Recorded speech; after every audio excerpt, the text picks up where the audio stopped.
Hello, everyone. I'm Claudiu Murgan, the host of the Spiritual Inspire podcast, and my guest today is Dr. Jason Loken.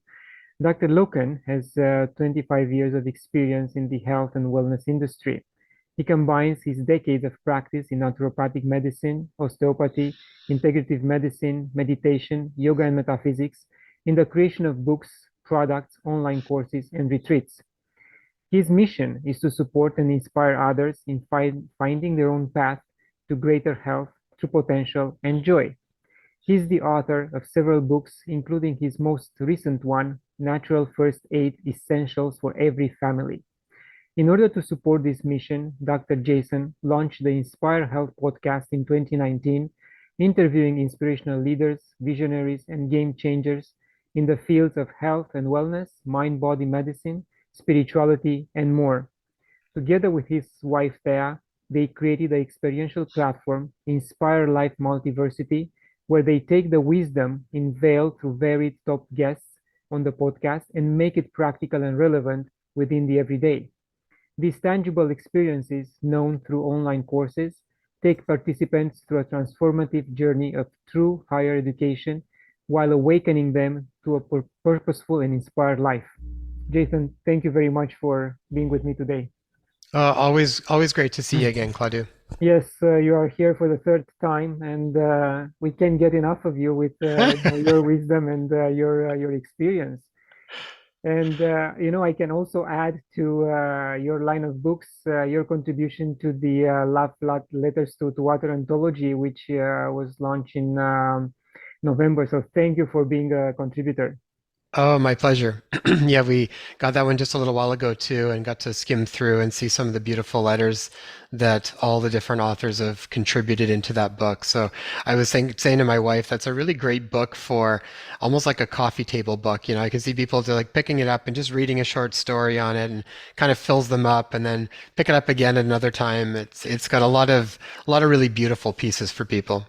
Yes, indeed. And I had an interview on Global TV, the radio side of Global TV in Toronto. And the interviewer was quite amazed with the diversity of works and poetry, fiction, non-fiction, which was included. So I'm quite proud and humbled by all the contributors to the anthology. Nice. Oh, that's great. And since we met last time, a lot of things have changed. For almost a year, you lived in Mexico. hmm So you wrote another book, as I mentioned, and you expanded your podcast. So how did the family cope with the change, moving to a different country? it was funny because even our kids, we've traveled a fair bit with our kids since they've been little, and we've got a 5 and a 6-year-old girls, and we've got an 18-year-old stepson. So my stepson lives in Toronto though with his dad, but the girls have been used to traveling. My wife and I would host retreats in different places, so we'd take them to Costa Rica when they were little, and different places all over the place. So they got used to kind of traveling, and they're really funny. Even a couple of days before we left, and we left fairly abruptly because I mean at the time it was hard to leave, and there was kind of like you were hitting a mandate basically where if you didn't leave, you weren't going to be able to leave, or if you left, you weren't going to be able to come back for a period of time. So about 2 days before we left, both our little kids came walking out with their little travel suitcase packed and like, all right, where are we going next?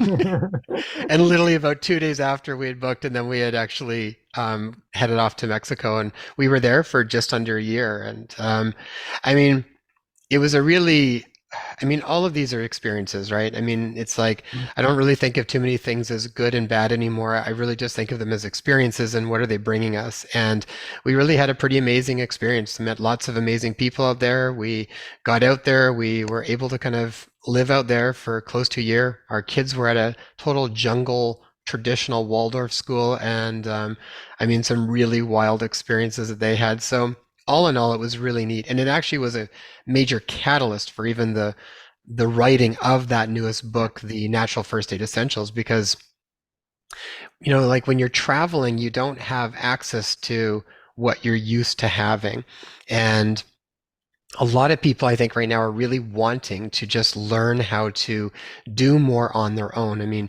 there's been a conversation around sovereignty around all aspects of our life, whether you're talking about health or finances or education or whatever it might be. There's lots of that conversation. Health is just one of those big ones. And when you travel and you get out of the box and when things go wrong, especially I think if you're a parent and you've got kids, when something goes wrong with your kids or they just get, and I'm not saying like big stuff like where you need to take them to emergency, but the vast majority of like first aid scenarios, like whether they get a fever or they have an earache or a sinus infection or constipation or diarrhea or something along those lines, you want to know how to do stuff on your own. So we became a bit of a hub for many families while we were there, and they kept saying, you need to write a book around this. So when we got back, I literally sat down and probably within a month, I put it together pretty quick.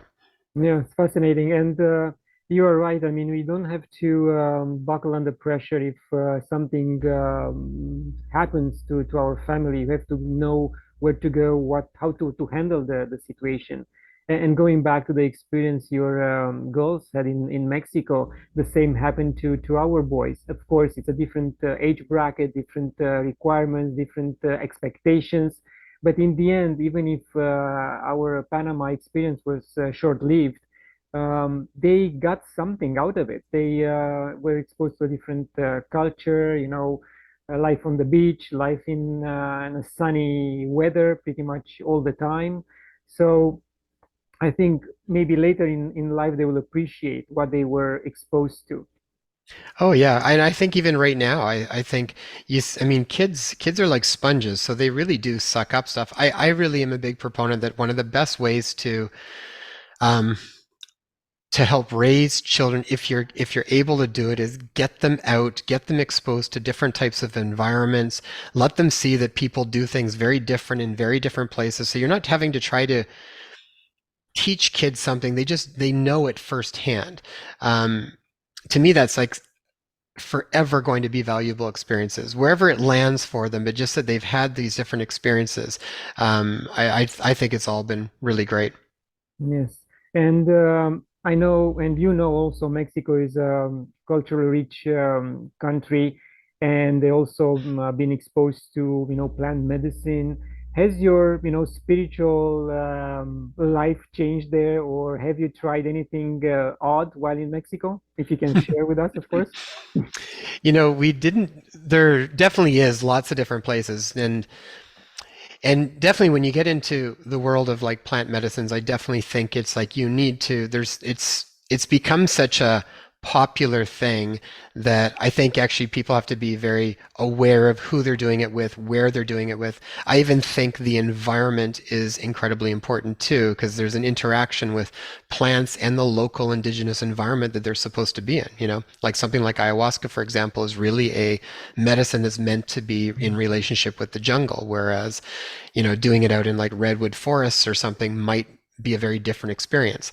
Um, we didn't partake in any kind of plant medicine ceremonies there, but we were friends with a Lemurian shaman that we knew quite well. And when we were out there, we did do different practices with them, and it was pretty phenomenal. We did something called the Dragon Rider, where you are literally going through vocalizing different light codes, and you're literally going up and down these different pathways, and you just an array of emotions being released as you're going through them.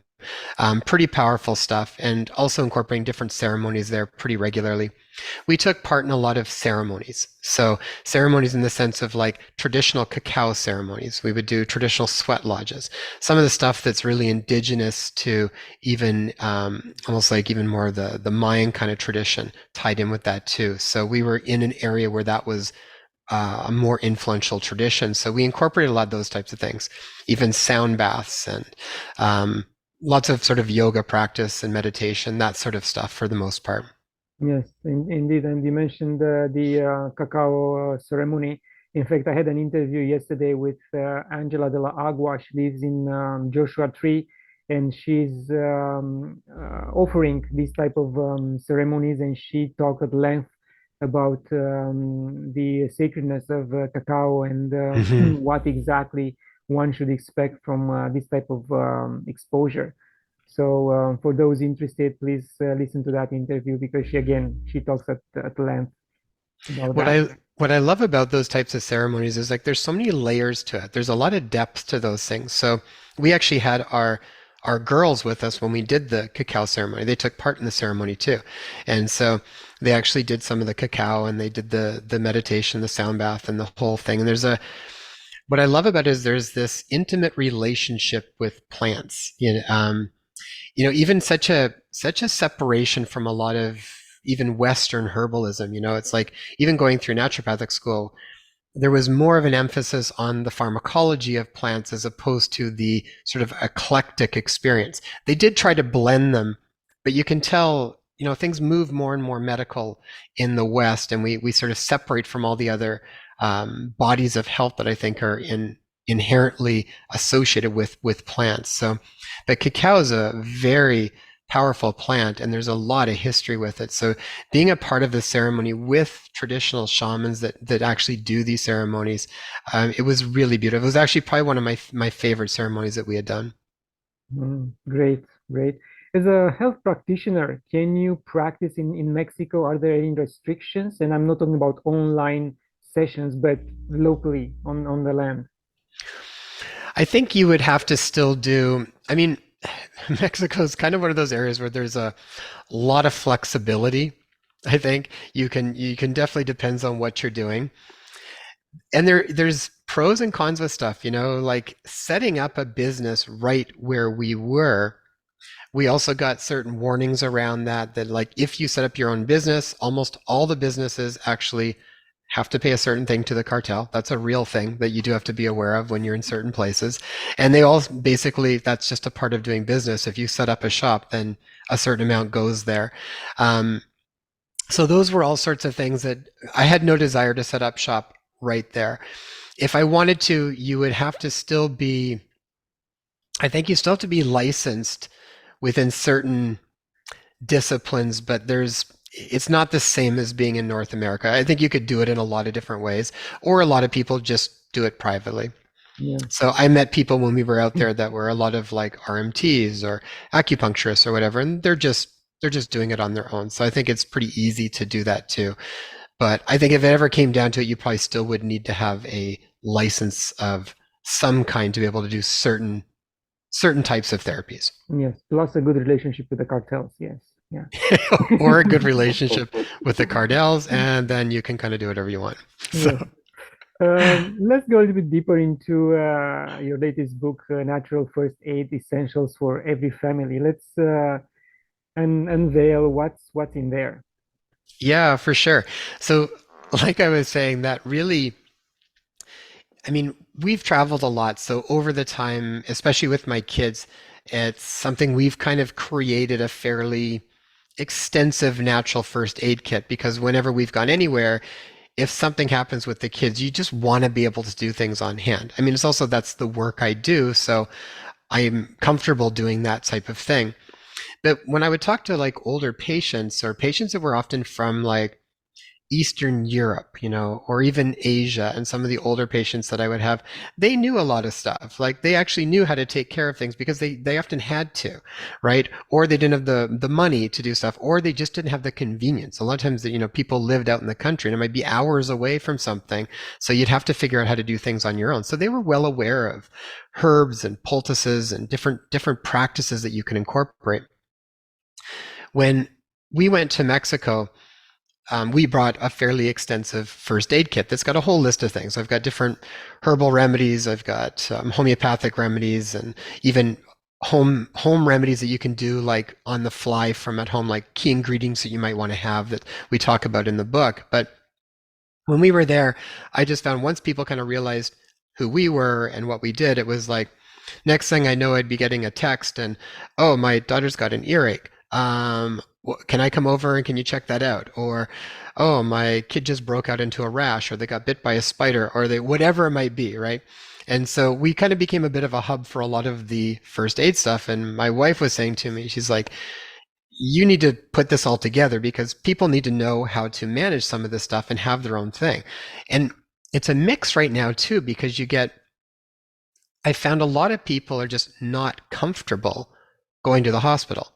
And over the past few years, for multiple reasons, whether people have been terrified that they're going to get sick, so they're not wanting to go, or or they haven't been vaccinated, and then they're very concerned about being judged or being pressured or this type of thing too. That's a very real group of people and there's a lot of people that have lost faith in conventional medicine in many ways, and just generally, I find a lot of people that are just wanting to do more of their own stuff in many different regards, and they're not wanting to outsource everything. I think people want to know how to take care of their family in all regards, whether that's again health, finance, education. So I think there's a growing interest in people wanting to take the bull by the horns kind of thing and know what to do. So when I came back home, I sort of went through, okay, what are the big areas that really people need to learn how to manage? And the thing most people I think need to remember is that the vast majority of first aid scenarios do not require you to go to the hospital. Very few do.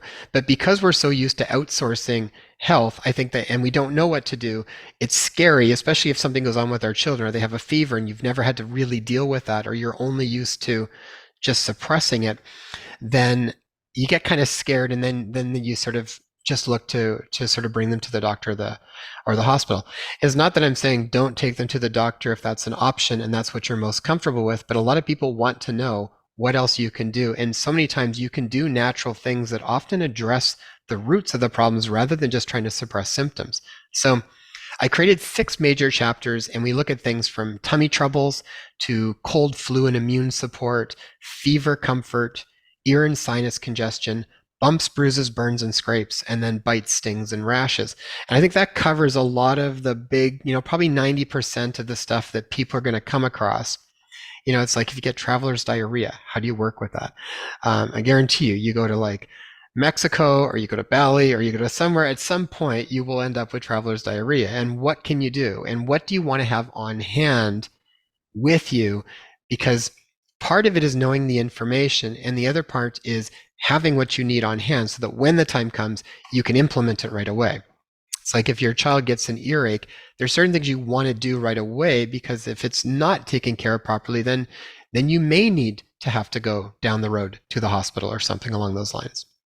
Yes, yes, interesting. Yes, we need all this. And I remember from talking to my mom many years back. Let's say if I had a sore throat, she would say, you know what, peel a couple of potatoes, cut it in small pieces, wrap the pieces in a handkerchief, and put it around your neck.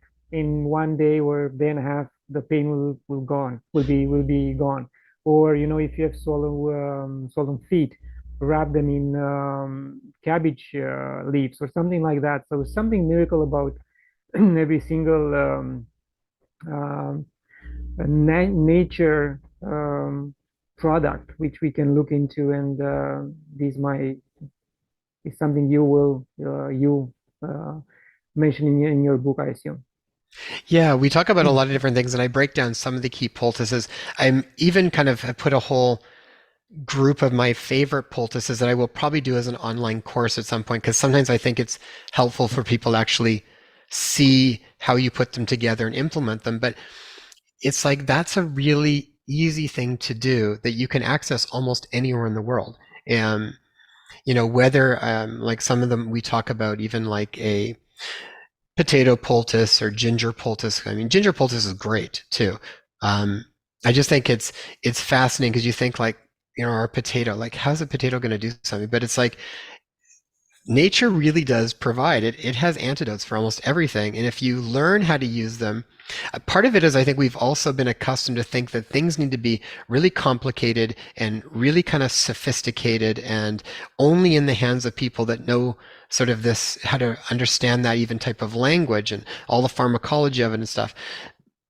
Most people, like I said, these grandmas knew how to do stuff like that. And you don't have to know all of the mechanisms behind it. You just need to know what to do when the time comes. But yeah, poultices can be great. Or you get like insect bites or something. We would incorporate you could have a pre-done activated charcoal poultice, right? Activated charcoal mixed with some chia seed or something, and then you freeze it. So you've got this sort of paste, and you can cut out the area and just place it right on the area. And it literally sucks out and absorbs, like if you have a bee sting or something along those lines too, or a spider bite. Great, great home remedies to have really easily. Yes, yes. And even I think no later than today, this morning, I heard about a new berry in northern Australia or in Queensland that it cures cancer. The tests on mice was amazing, and now they started on human trials, and they are very successful. So I wonder what's going to happen with that one. That still I nature. I would be really excited to see, and I do think probably over the next several years, I think that we will see more and more switches in how people deal with health. And I'm hoping that that type of research really becomes more abundant. I mean, the reality is that I honestly think there's literally cures for everything just within nature. But the vast majority of the time, it's not funded because there's no real money. You can't patent nature. So you can only patent something that is sort of man-made or man sort of influenced, right? Yes, and Once first you've of done that, then there's lots of money in it. And then yeah. it's makes sense for people to patent it. But I'm hoping that we do see a transition because I think it'll be really phenomenal to see the type of research coming out where you can actually find some of these natural cures and really bring it to the mainstream. And at the same time, we have to work at the other end, eliminating all the toxins from the air, from the food, from the water. And then, of course, the level of diseases and the people being sick will come down. And then, you know, we will live a much better life. It's definitely multifactorial. It's a combination. When I talk about building resilience, there's this aspect of how do we build internal resilience, and then at the same point, what do we not allow into our lives to sort of minimize the load that we put on our body.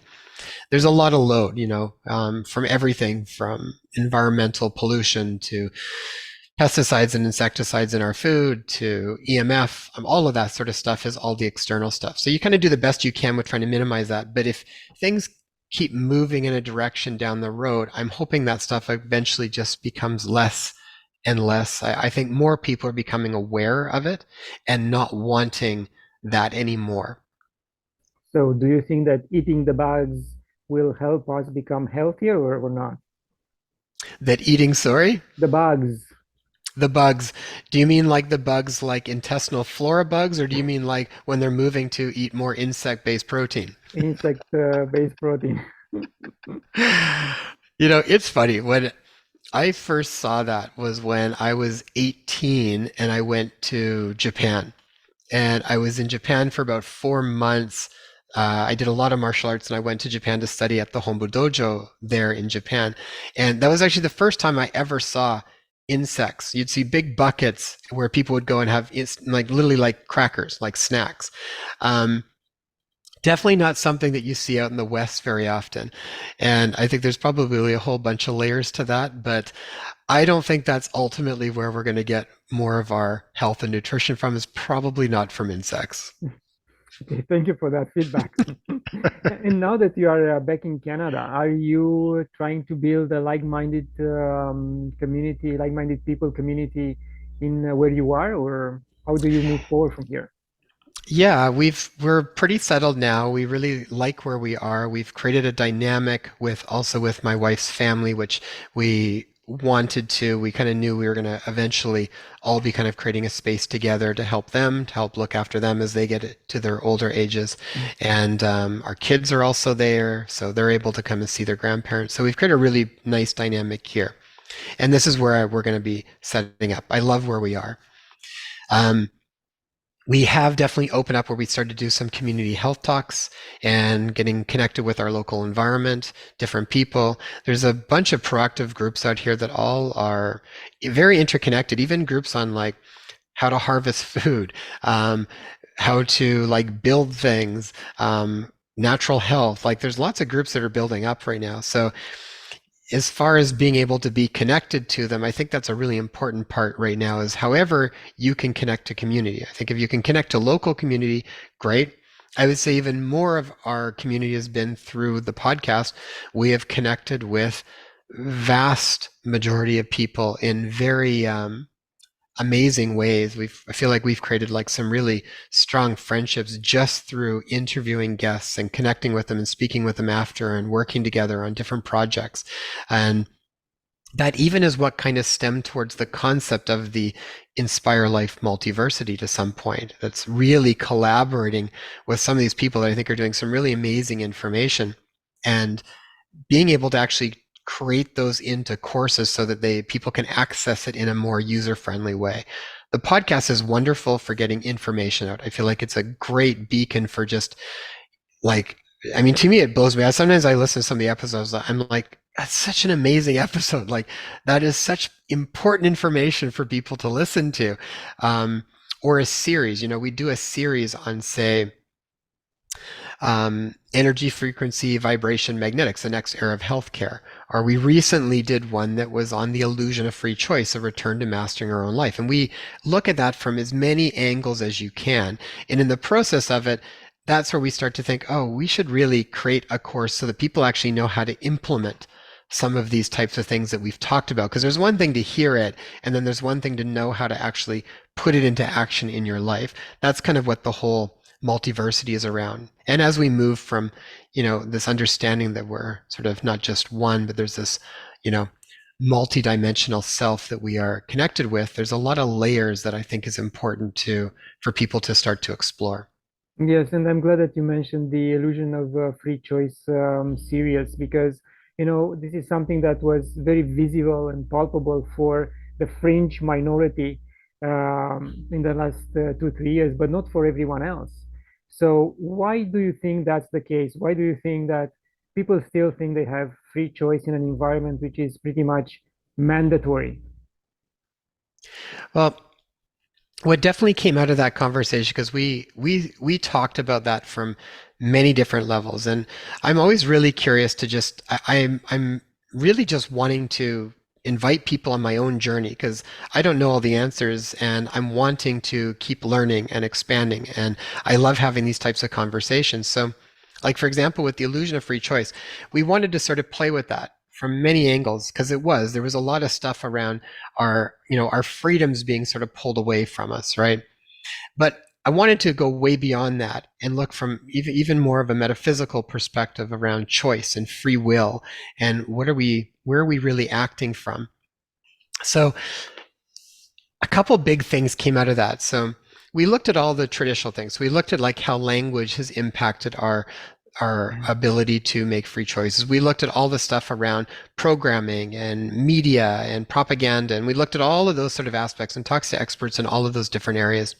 We even looked at things like how gut biome, if out of balance, affects how you feel, how you think. We talked about belief structures. All of these different aspects really affect whether we actually think we're making a free choice.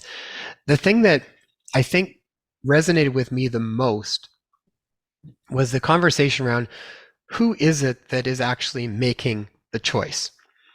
Is it the limited sort of ego mind identity that has the false sense of beliefs, false sense of perceptions and identifications is not really who we are anyways?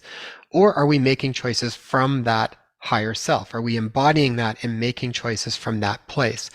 To me, that's at the core of it. It's like R.J. Spina said, free choice is not being able to do whatever you want, whenever you want.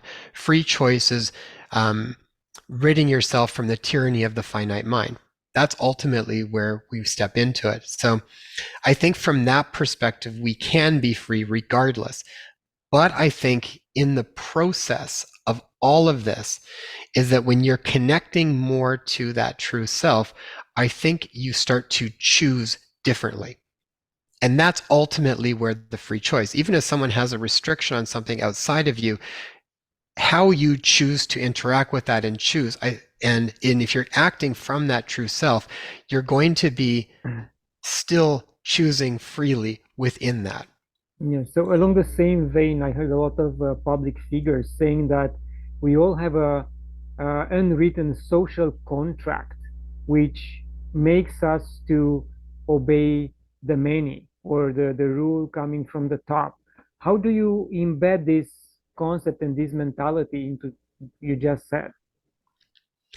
So I still think it comes down individually. To me, it's like as this is why I think the metaphysics sort of practice and connecting in sort of a consciousness practice is really at the heart of it, because I feel like until we are acting from that place, I don't think we make any free choices. I think we and it's like I was talking to Dr. Todd Ovokadis the other day.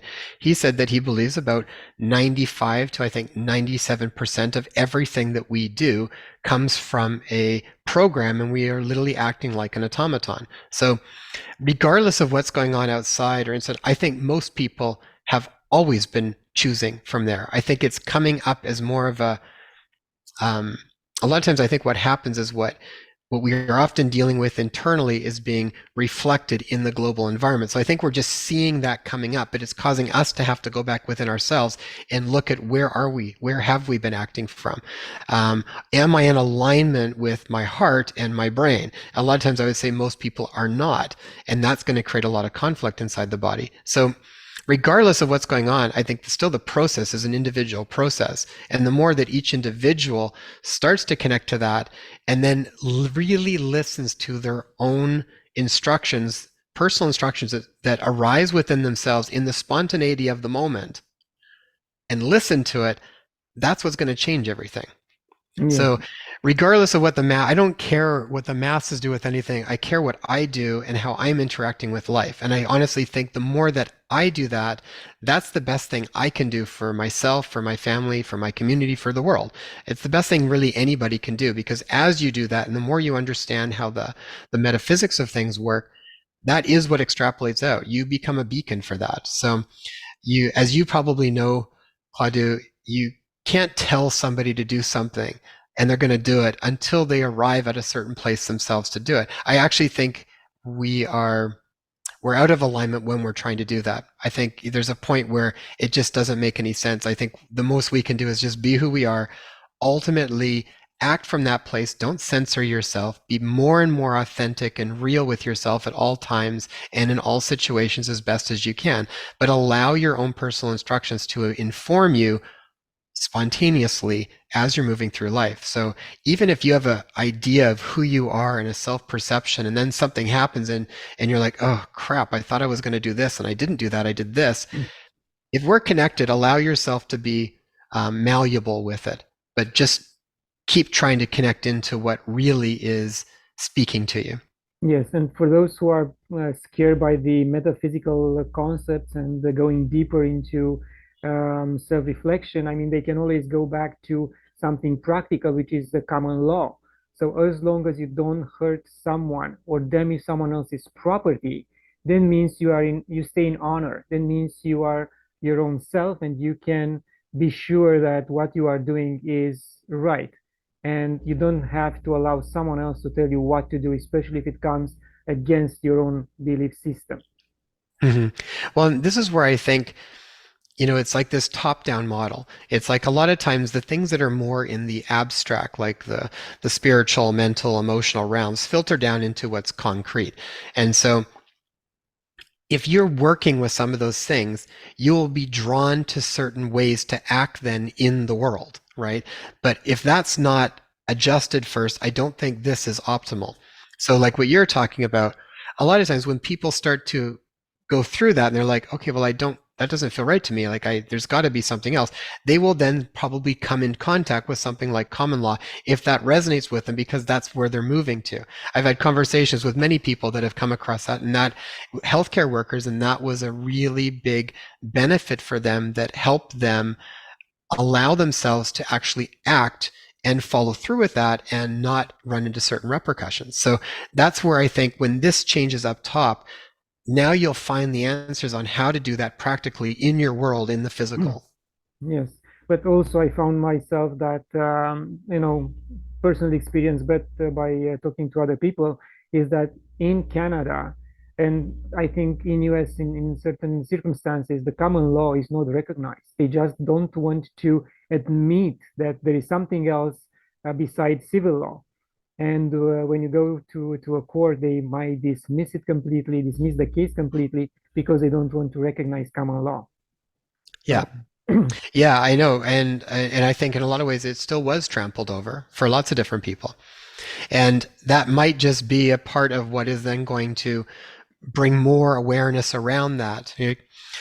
It's like it's it's like when you try to figure everything out with where you are at that moment and without realizing there's this huge world of information that we just don't know all the pieces of. So it's why I keep coming back to like do what ultimately you are being drawn to do. Act as much as you can in alignment with yourself. Um, and know that we also don't know the whole big picture of what our role is in the bigger picture of it all. It's like stuff is always there's things I will do something. I'm like, I don't really know what that was all about yet.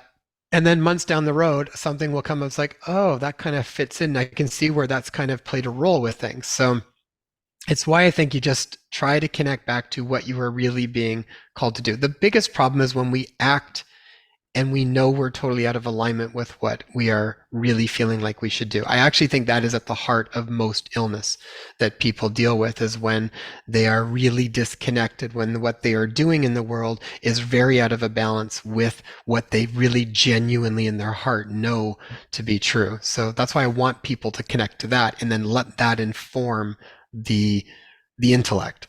Yes, I agree. And this theme comes over and over again in my interviews with, empaths, healers, and they all mention the unalignment or disalignment between what the soul wants and what the ego wants, and how all this trauma plays out. And Mhm. just to mention a potential worst case scenario for you as a health practitioner, um, have you thought of working on a private membership association just in case there are more restrictions coming down the line? Are you talking about as far as like naturopathic practice and Yes, stuff? yes. Yeah, I resigned as a naturopath from Ontario back in March because of the regulations and the restrictions. And so early on, we created something called Follow Your Oath, and we actually really we were just bringing to light a lot of the information that was right in peer-reviewed studies or off PubMed or directly off things like World Health Organization and CDC. I mean, it wasn't hard to find other information. I was just astounded that initially that only very select information was being shared, and I felt like people really needed to see the total array of the conversation to be able to make an informed decision around any kind of treatment that they wanted. And within that, we knew we were going to get flagged by our college because you were not allowed to say anything. You really couldn't even speak about COVID. And most health professions and colleges were very strict around that. So what you learn very quickly is that if you're a part of a college, you really don't have free speech. Because if you're speaking, then you are speaking on behalf of a college, more or less. So it just got to the point where I was like, it was no longer in alignment. That was really as clear as I could say it. It was definitely a big decision at the time to decide to let go of my license within Ontario. And but it just got to the point where it's like I couldn't practice the way I wanted to practice. I couldn't have conversations without feeling like you'd have to look over your shoulder because you weren't allowed to have those conversations. So I resigned and then we moved our practice to Quebec, which is unregulated. So I'm not dealing with the same degree of censorship or control over it. So Or a lot of times, and I've talked with many NDs over this past couple of years that have also resigned, and you just transition. So rather than practicing as a naturopathic doctor, you now practice as more of like an integrative health coach or something along those lines. Most of the time, you can do a lot of the same kind of work in just a different way. It's more around title. They don't want you calling yourself a naturopathic doctor if you're practicing in Ontario or BC, for example, but you're not licensed there. That's something you can't do. So if you resign, then you have to relocate to somewhere where you can do that, or you change your designation. yes, so in other words, you're a troublemaker who didn't want to go for retraining. Okay. Yeah, yeah, yeah. You definitely Re-education, sorry, re-education. Yeah. yeah, you have to go through a new COVID re-education on how to speak about COVID. So you either do or you don't, and then I kind of think of that as then it's just time to move on to something different. Yeah, but as we have seen recently, that doesn't go only for the health practitioners, but for psychologists as well. And Jordan Peterson is the latest Yeah. case and the most visible one. It'll be interesting to see what goes on with that because it's good when those happen to high profile people because it just shines more light on it.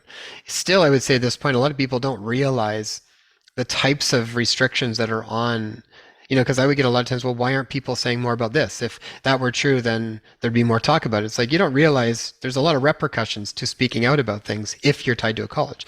And Jordan, I can't believe Jordan Peterson actually had not been flagged prior to that.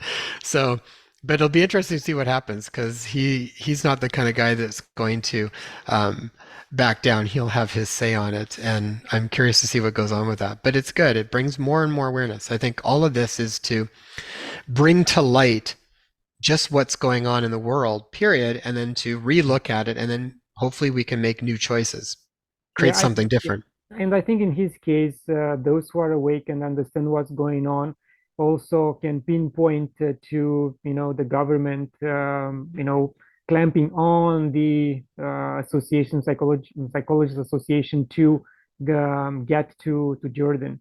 I don't think it's coming just from them. It's much from a much higher entity. What's even, and I don't know all the details on it, but there was a new bill, I think it's Bill 36, I think, out here in BC. And I know one of the things they're looking to do is kind of creating more of an overseeing college for many of the health professions. So it's just, again, it's moving to like more centralization, more sort of top down. And and with that, I think that also then would require mandatory vaccines to maintain your license. So we'll see what happened. That was recently passed here in British Columbia. So I Wow. don't know what's going to happen with that, when that's going to be implemented, or what kind of. I'm sure there's a lot of other groups now that are filing complaints, and I'm sure there'll be a lot of stuff going on with that. But that was recently passed. And again, I don't know all the details on it, but I know there's a lot of pieces that are not necessarily beneficial for most of the regulated health professionals. Yeah, I mean, I would like to see all these health professionals on the streets, going against the government and the so-called elected officials who don't do anything in our favor, and only in their favor. Uh, Well, it'll be interesting to see what happens because I don't know what the percentage would be like of people that are not okay with that, but I'm sure you would have a good size group. I'm kind of thinking it'd be really beautiful to see more and more people, if they really don't align with the way the colleges are doing things, or if they really are feeling like, okay, this is just really getting more and more restrictive and sort of dictated as far as what you can and can't say, and so much repercussions if you do, if you say something outside of what you're allowed to say, and more people start to leave that, and maybe something else will be created. I get this vision of this allied health professionals that, is able to kind of have more open discussions around things, and more freedom of speech around health, more options for people. yes, indeed. Hopefully, the system will crash, and as you said, something new will bloom on the positive side. Jason, when we had previous interviews, you mentioned about how Thea's mind and body needed about 3 weeks to decompress in a Hmm. very nice environment, tropical environment, outside of stress and outside of a known environment, which created the stress in the first place. So now with the restrictions on or potential restrictions on traveling and less flights and people not be able to reach destinations that can bring their um, and tensioning their bodies. Do you see that more depression will settle in and will break down the society even more? Well, I can definitely say that I've seen a lot of mental health go up considerably over the past couple of years, just clinically when I'm seeing patients. And even when I'm measuring certain outcomes in whether blood or urine tests or whatnot, I'm seeing things change. Um, that's often then tied in with the stress and all the different things that are going on. So I think for sure, and it's also a mix of like, yeah, I mean, just traveling can be we'll see what's going to happen with travel over the next bit. But even outside of whether there's more restrictions on it, it's much more expensive. It's not as easy to travel, and it's just generally become more of a bit of a hassle, I think, to travel. But you don't want to still be dependent on having to get away. Like I honestly think that was where we were at that point in time. That was a really good option for us. And it was just to decompress and get away from everything. We chose to go to Bali because that was an option that we were able to do. If it wasn't Bali, I mean, gosh, it could have been like out camping somewhere, or something. I think ultimately what people need to find is they need to they can't leave that in the outer world. You have to kind of find that inside yourself and find where you can. I think right now, if you can't really get out and travel, where you can is if you can get into nature anywhere. Nature's still one of the best resets. So wherever you can in your local environment, if you can get out to nature more and start to spend more time in nature, I think that really helps people reset. I also think people like I think one of the biggest things that we did when we took that trek, it wasn't just being in Bali, it was what we did while we were there. We actually shut off from all, we didn't even take a phone. We were like off grid. We didn't answer emails. I left and said, I'm out. I will respond to emails in 1 month. And so we literally just shut off everything. So I know that's not always easy for everybody, but that would be something I would start to implement. It's like those are the practices that really center your body again. I think getting away from technology nonstop, getting back into nature, those things naturally reset your body. They reset rhythms, get back in balance with circadian rhythms of light and dark. Those types of things will go a long way, but they're just things we have to implement. And I can guarantee you most people have a really hard time separating from their technology because it's on them all the time. And I think that was probably the number one thing that made the biggest impact for us is just we were literally off grid. It would be once in a while you'd go to an internet cafe and you just check to touch base and let people know you were still alive, But other than that, it was like it was just us. We just shut down and just had our own experiences there. So that you could do anywhere if you choose to do it. Yes, and you mentioned a very interesting and touchy subject of technology and how it's becoming part of us. And I talked to a previous guest about it, transhumanism. So instead of losing your phone every 3, 4 months, you people might just decide to embed that technology into their bodies and carrying with them all over. So I would like to. I don't think we touched on transhumanism before, and especially with the latest developments in the world. How do you see that evolving? I really think you're seeing more and more clearly just two sort of different groups that really want very different things. So I remember at a conference with Greg Braden once, and he said, be very careful of how much of your humanism you give away. He said, because as we give it away, we will lose those abilities. How he had looked at it is he said, a lot of what we see in technology is the stuff that we are capable of doing as human beings, but the more that we give it over to technology, we will lose those abilities. So that's really stuck in my mind after that. So I don't, even though I know sometimes there are certain things you have to use with technology when you work in the world, and I don't think technology is bad, but I think that it can be used um, in a very manipulative way and very consciously to create addiction and all sorts of different things and beyond. But to me, it was what works for me. I want to learn more and more of how to put those sort of abilities online within myself. Like we will practice things with more higher states of intuition and even telepathy and remote viewing. And it's like all of those are very possible. And I've experienced those firsthand.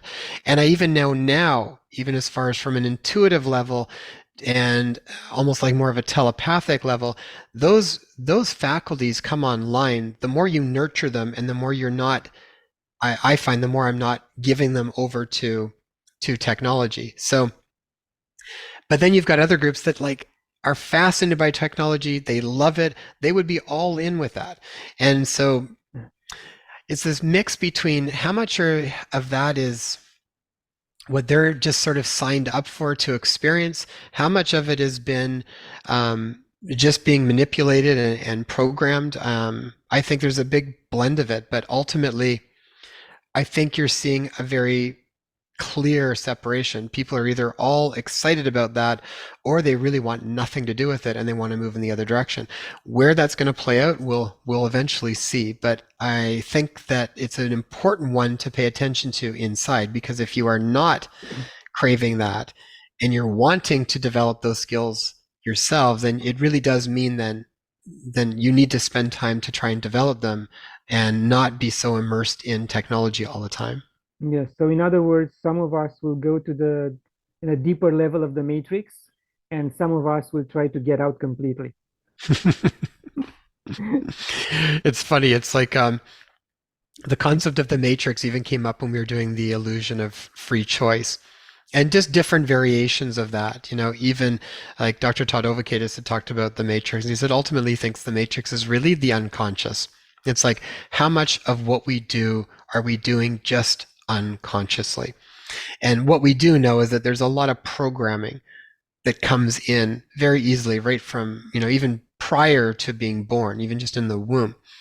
That gets embedded. And so I'm really curious to try and do more and more of living my life that's not so unconscious and is more conscious. And so that would be the thing that I would say is ultimately what's going to create something new, is when we all start to act more consciously. So be very aware of your choices and why you're making them, and question them. It's like you got to kind of question everything, because most of what we do is automatic. So whatever it is, even whichever side people are on whatever they're doing, you still have to question that stuff and just suddenly catch like, do I really believe that? Do I not believe it? Where'd that come from? And just own it yourself and then make choices from that place.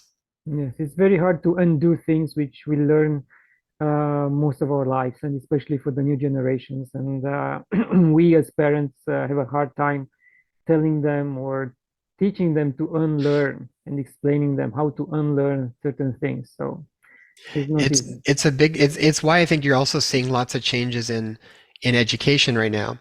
I mean, I've seen so many kids that are now being homeschooled or doing more nature schools or doing things in a very different way than conventional school systems. And I said before, even if there was a benefit at some point in time for the way conventional systems worked for school, I feel like that is no longer appropriate now. It's like I was talking to a patient of mine the other day who is very well versed in the worlds of TikTok and all the social media stuff and media marketing and all that kind of thing. And he was talking about different AI programs that are there now, where it goes, you can literally just type in, I want to have a 10,000 page report on this topic based on this, and boom, within seconds, it spits it out for you. Wow. He had um, he had a friend of his where was in university and basically said they wanted a book report, this many words on this topic, and they did that, and he gave it to his English prof and he said, how would you grade that? And he went through, he goes, yeah, he goes, that's good. He goes, you'd get a good passing grade on that. He goes, that was done by an AI program in about 5 seconds. He's like, no way. He goes, it'll come up plagiarized. So he ran it through his programs and only came up as 2% plagiarized. So it's based, and now they're trying to not allow that program in. But this is sort of where I mean things are changing so much that even if there was a place for the way the school system was, it makes no sense where we're moving. The idea of even writing reports and things, it's like when information can be just done within moments, there's got to be a new system that has to develop that actually is more nurturing for the human being, that goes beyond this sort of rote memorization and these things. So I'm curious to see what's going to happen, but I know like the school that our kids are in, they're in a off outside of the curriculum nature school. And even when they were looking at some of the sort of assessment, more or less looking to see how the kids were developing, what they were using as markers were so different than what conventional school would use as markers. Like some of what they looked at were things like, what was it? Common sense was one of the things they looked at. Awe and reverence was another thing. Quiet mind. These were the faculties that they felt were important to build in our children. That's a very different scenario than what is sort of considered priority in a conventional school system. So what I think is an important question for parents to ask themselves is what feels like is going to be more important for your kids to know? What is going to help them be able to navigate the world better? For me, I feel like I want them to know common sense. I want them to have an awe and reverence for all things. I want them to have a state of quiet mind because I know that's the place that you need to be in to make good decisions, to be able to connect to your source connection and be able to make decisions that are truly coming from your heart. So that fits us very well. I know some other families would be like, that's like, you know, forest dwarfs and elves or something. It'd be like, that's not for me. They want their kids to know the tech, and that's what they're in. So I think at this point, it's like, even with schooling, I think this is a really important one because to me, the way schooling is done right now really is going to make no sense. What I've seen even with my stepson when he was in grade 12, you could do a report. You could just go copy something directly off the internet, put it in one program to shuffle it around, put it in another one to make sure it's not plagiarized, and then post it without really learning anything. So what we're doing is not really, you're not learning anything. So the whole system, I think, is exciting to see how is it going to change and evolve that's really in the highest good for us. Yes, and it's funny that you mentioned common sense because I've been trying to teach my boys common sense. And when they don't do something properly, I said, guys, this is common sense. And they reply, yeah, that's common sense to you, but not to us. Hmm. So it has this tug of war of what common sense is for different generations, you know? Yeah, for sure. And we've kind of experienced that too. It's part of why it's nice, like if you've got young kids, I would look for systems that try to nurture that from early on, because otherwise you're having to do like what you're doing. They've been in a certain system, and then you're trying to unlearn things and even figure out the dynamics, because it's true. It's like what common sense is for you might be very different for them navigating their world. There's these weird blendings going on, but I'm really thankful that at least our kids are that's something that is being navigated from day one. So, Yeah. and the on reverence, that's a really beautiful one to like really see the beauty in all things and sort of nurture that. I mean, I think that's a really powerful skill to develop, and faculty to nurture. Yes, indeed. Jason, we're approaching the end of the interview. Any final thoughts? Oh, I think that was great. I think we covered a lot of different topics there. In regards to the natural first aid stuff, I really do think that that is an important one that we really do need to learn about. That's why I wrote the book, because I just saw firsthand how many people did not know what to do. And again, how easy it can be if you have the right stuff with you and implement it. So if you go to the inspirehealthpodcast.com and then you click on books, you can go and check out the book. It's done as an ebook so that you can literally keep it on different areas, whether you have a phone or a computer or whatever, so you've got access to it. Because really the key thing is that you need to have access to it. And then I have a link where you can actually get many of the same products that we get, where you can actually create your own first aid kit and know what to do. But I think we are likely going to see more and more shortages in medicine as we go along. I think people are going to need to know how to do things on their own. And the thing is that you want to know that in advance. So you want to have the information and put your stuff together so that when things happen, you can act on it right away and then not try to figure it out at that point in time. That's the way it works with health. You want to know what to do in advance, because once it happens, now you're going to be running like a chicken with its head cut off kind of thing. Yeah, we have to be proactive. So please Yeah. visit that link. We'll have it in the description as well. Jason, thank you very much for your time once again. Oh, you're welcome. Great talking to you, Claudiu. Thank you. And to my viewers, thank you for watching it, share it, like it. Visit my website to download a free copy of my book. And until next time, love and gratitude.